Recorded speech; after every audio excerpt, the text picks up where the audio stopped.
ሰላም ጤና ይስጥልኝ ውድ የህይወት ከቤቱ ቤተሰቦች እንዴት ናችሁ? ዛሬ እጅግ በጣም ተፈላጊ የሆነ የፋሽን ቪዲዮ እየላችሁ ቀርቤያለሁ። እስከ ቪዲዮ መጨረሻ አብራችሁኝ ቆዩ። ቪዲዮን ከመጀመራችሁ በፊት በላይክ ጀምሩ። ዛሬ 3 የተለያዩ ፕሮግራሞች ላይ የምንለብሳቸውን የልብስ አይነቶች እየላችሁ መጥቻለሁ። ለምሳሌ ለካፌ፣ ለእራት ግብዣ እንደዚሁም ለስራ ቦታ ተስማሚ የሆኑ የልብስ አማራጮችንና የተለያዩ ዲዛይኖችን እየላችሁ ቀርቤያለሁ። በዚህ ቪዲዮ ልብስ ከመልበስ ባለፈ እንዴት በራስ መተማመን እንዲሰማን አድርገን ማቀናጀት እንደምንችል ሚስጥሩን እየላችኋለሁ። እስከ መጨረሻው አብራችሁን ከቆያችሁ ታተርፉበታላችሁ። ለዚህ ቻናል አዲስ ከሆናችሁ ሰብስክራይብ በማድረግ የደውል ምልክቷን ይጫኑ። ዘወትር የምለቃቸው ቪዲዮዎች ቀድሞ እንዲደርሳችሁ ያደርጋልና። ቪዲዮ ከተመቻችሁ ላይክ በማድረግ ጀምሩ። ለሌሎች እንዲደርስ ሼር ማድረጋችሁን አትርሱ። በመጀመሪያ የምናየው ለስራ ቦታ የሚሆኑ የልብስ ዲዛይኖችን ይሆናል። በስራ ቦታ ስንገኝ የመጀመሪያው እይታ በጣም ወሳኝ ነው። ለቢሮ ስንሰናዳ በራስ መተማመንን የሚሰጠንና ቁም ነገር ያለው ልብስ መምረጥ አለብን። ነጭ ሸሚዝ ሁሌም ክላሲክ ነው። በተጨማሪም ንጽህናንና ስርዓትን ይገልጻል። ሱሪ ከለር ደግሞ ግራጫ ወይም ጥቁር መሆኑ ለሁሉም ፕሮፌሽናል ቦታዎች ተስማሚ ያደርገዋል። ነጩን ሸሚዝ ከሱሪ ጋር ስናደርገው የበለጠ ፕሮፌሽናል ያስመስለናል። እዚህ ጋር ትኩረት ማድረግ ያለብን የልብሳችንን ልክ ነው ወይም ፊቲንግ። በጣም ያልጠበቀና በጣም ያልሰፋ መሆን አለበት።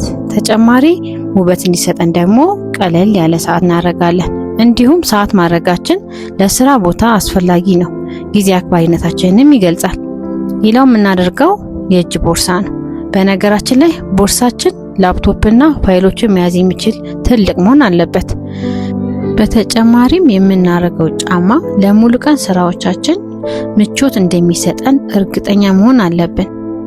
እሺ፣ ስለ ስራ ቦታ አለባበስ ይሄን ያህል ካልን፣ ቀጥሎ ደግሞ በሳምንቱ መጨረሻ ወይም ከጓደኞቻችን ጋር ለካፌ ፕሮግራም ሲኖረን ምን መልበስ እንዳለብን በአጭሩ አሳያችኋለሁ።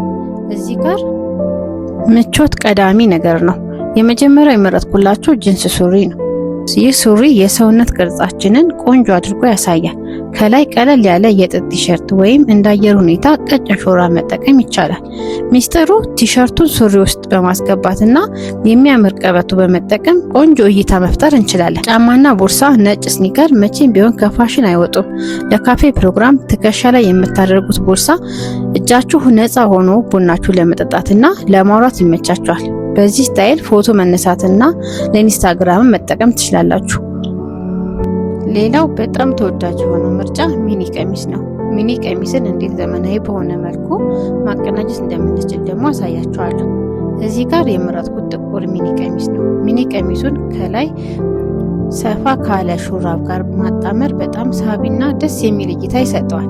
ቀሚሱ አጭር ስለሆነ ከላይ የምንለብሰው ልብስ ብዙም ገላን የማይገልጽ ወይም ደግሞ የማያሳይ ቢሆን ስታይሉን የተመጣጠነ እንዲሆን ያደርገዋል።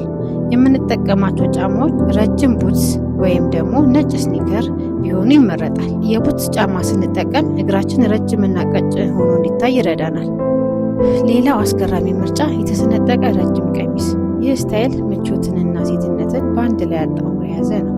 ረጅም ቀሚስ ሆኖ እስከ ጭን ድረስ የተሰነጠቀ ሲሆን ስትራመዱ ልዩ የሆነ እንቅስቃሴን ይፈጥራል። ይህ ደግሞ በቪዲዮ ላይ በጣም ማራኪ ሆኖ የሚታየው ቀሚሱ በራሱ ጎልቶ እንዲታይ ከላይ የምንለብሰው ልብስ ቀላል ወይም ሰውነት ላይ የሚጣበቅ ቢሆን ይመረጣል። ለነዚህ ልብሶች የምንጠቀማቸው ጫማዎች 2 አይነት ምርጫዎችን አቅርበናል። ቀለል ላለ የካፌ ፕሮግራም ከነጭ ስኒከር ጋር ብናደርገው በጣም ዘመናዊ ያደርገዋል። ይበልጥ ደመቅ ያለ ፕሮግራም ካለን ደግሞ በተሰነጠቀው በኩል ጎልቶ በሚታይ ቀጭን ተረከዝ ያላቸው ጫማዎችን ማድመቅ እንችላለን። እሺ፣ በመጨረሻ የምናየው ለራት ግብዣና ለልዩ ልዩ ፕሮግራም የሚሆነንን የልብስ ስታይሎች ይሆናል። ምሽት ላይ ትንሽ ደመቅ ማለት ደስ ይላል።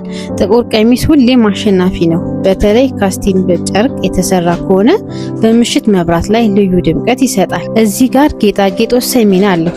ትልልቅ ጉትቻዎችን ወይም የሚያብረቀርቁ የአንገት ሐብል መጠቀም ቀላል የቀሚስን ወደ ውድ ፋሽን መቀየር እንችላለን። ረዘም ያሉ ሄል ጫማዎችን ለምሽት ፕሮግራም ግርማ ሞገስ ይሰጣሉ። የምንይዛቸው ቦርሳዎች ደግሞ በእጅ የምትያዝ ብትሆን ይበልጥ ውብ ያደርጉናል።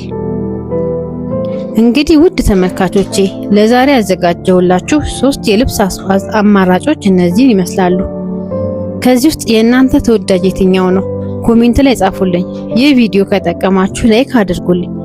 ውበት ከቤቱ ሁሌም ለእናንተ አዳዲስ ምክሮችን ይዞ ይቀርባል። በሚቀጥለው ቪዲዮ እስክንገናኝ ቸር ቆዩኝ።